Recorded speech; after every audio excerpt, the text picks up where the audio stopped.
39 అంటే సంతానం, 49 అంటే సంతోషం. 39 Andhra Pradesh Telangana. Hi, welcome to TV. Gangster Nayeem అక్రమాస్తులపై విచారణ జరుపుతున్న ఎన్ఫోర్స్మెంట్ డైరెక్టరేట్ అధికారులు దూకుని పెంచారు. నయీం భార్యతో పాటు మరో 9 మంది పైన ఉన్న ఆస్తులను అటాచ్ చేసేందుకు చర్యలకు సిద్ధమయ్యారు. బహిరంగ మార్కెట్లో వీటి విలువ కోట్లలో ఉంటుందని అధికార వర్గాలు చెబుతున్నాయి. మావోయిస్టు పార్టీలో పనిచేసి బయటకు వచ్చిన తర్వాత గ్యాంగ్స్టర్గా మారిన నయీం హైదరాబాద్, నల్గొండతో పాటు బెంగళూరులో రౌడీజాని నడిపిన సంగతి మనకు అందరికీ తెలిసిందే.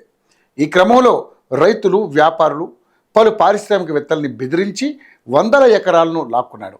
₹1 కూడా చెల్లించకుండా ఆ ఆస్తులను తన భార్య హసీనా బేగంతో పాటు కుటుంబ సభ్యులు, గ్యాంగ్ సభ్యులు, ఇంట్లో పని మనిషి ఫర్హానా పేరున రిజిస్ట్రేషన్ చేయించాడు.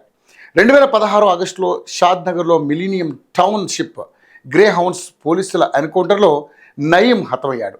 ఆ తర్వాత అతను చేసిన ఘాతుకాలు ఒక్కొక్కటి వెలుగు చూశాయి. రౌడీ సామ్రాజ్యాన్ని విస్తరించిన నయీం వందల కోట్ల ఆస్తులను కూడబెట్టినట్లుగా తెలిసింది. దీనిపై దర్యాప్తు జరిపించేందుకు అప్పట్లో పోలీసు ఉన్నతాధికారులు సిట్ ఏర్పాటు చేశారు. ఆ సమయంలోనే భువనగిరిలో క్రిస్టియన్ మిషన్ కార్యదర్శి ప్రభాకర్ అతని కూతుర్ని చంపేస్తానని బెదిరించి నయీం, అతని గ్యాంగ్ సభ్యులు అతని 4 ఆస్తులు లాక్కున్నారని పోలీసులకు ఫిర్యాదు చేశాడు. వీటిని నయీం కుటుంబ సభ్యులైన అహేలా బేగం, ఫిర్దౌజ్ బేగం, సయ్యద్ నిలోఫర్, అనుచరుడైన పాషం శ్రీనివాస్ పేర్లపై రిజిస్ట్రేషన్ చేయించాడని తెలిపారు. అప్పట్లోని ఆస్తుల విలువ 82 లక్షలు.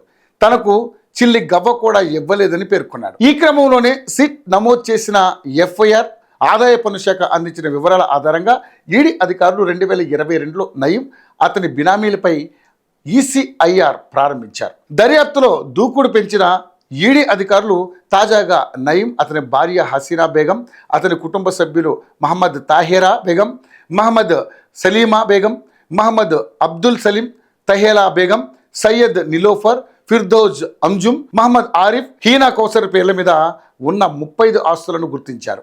ఆ ఆస్తులు కొనుగోలుకు సంబంధించిన వివరాలను అందజేయాలని అందరికీ నోటీసులు జారీ చేశారు. అయితే ఏ ఒక్కరూ నోటీసులకు స్పందించలేదు. దీంతో ఆ ఆస్తులను provision of benami property transaction act ప్రకారం బినామీ ఆస్తులుగా ప్రకటించారు. ఈ ఆస్తులన్నింటినీ అటాచ్ చేసేందుకు చర్యలకు శ్రీకారం చుట్టారు. ఇందులో భాగంగా ఈడీ కేసుల్ని ప్రత్యేక కోర్టులో ఆస్తులను జప్తు చేసేందుకు గాను ప్రాసిక్యూషన్ ఫిర్యాదును దాఖలు చేయాలని నిర్ణయించారు. ఈడీకి చెందిన ఓ అధికారి జప్తు ప్రక్రియ త్వరలో ముగియనుందని తెలిపారు. సిట్ జరిపిన విచారణలో నయీం, అతని కుటుంబ సభ్యులు, గ్యాంగ్ సభ్యుల పేర్లపై హైదరాబాద్, నల్గొండ, బెంగళూరు, గోవా, మహారాష్ట్ర, ఛత్తీస్గఢ్, ఇతర రాష్ట్రాల్లో 4,000 కోట్ల రూపాయలకు పైగా విలువ చేసే ఆస్తులు ఉన్నట్లుగా దర్యాప్తులు వెల్లడైంది. నయీం కూడబెట్టుకున్న వందల కోట్ల రూపాయల ఆస్తుల వ్యవహారంలో మనీ లాండరింగ్ జరిగినట్లుగా దర్యాప్తులో వెల్లడైందని అన్నారు. ఇంతకుముందే కొన్ని ఆస్తులను జప్తు చేసినట్లుగా తెలిపారు. తాజాగా మరో 35 ఆస్తులను జప్తు చేస్తున్నట్లుగా తెలిపారు. ఈ ప్రక్రియ కొనసాగుతుందని తెలిపారు.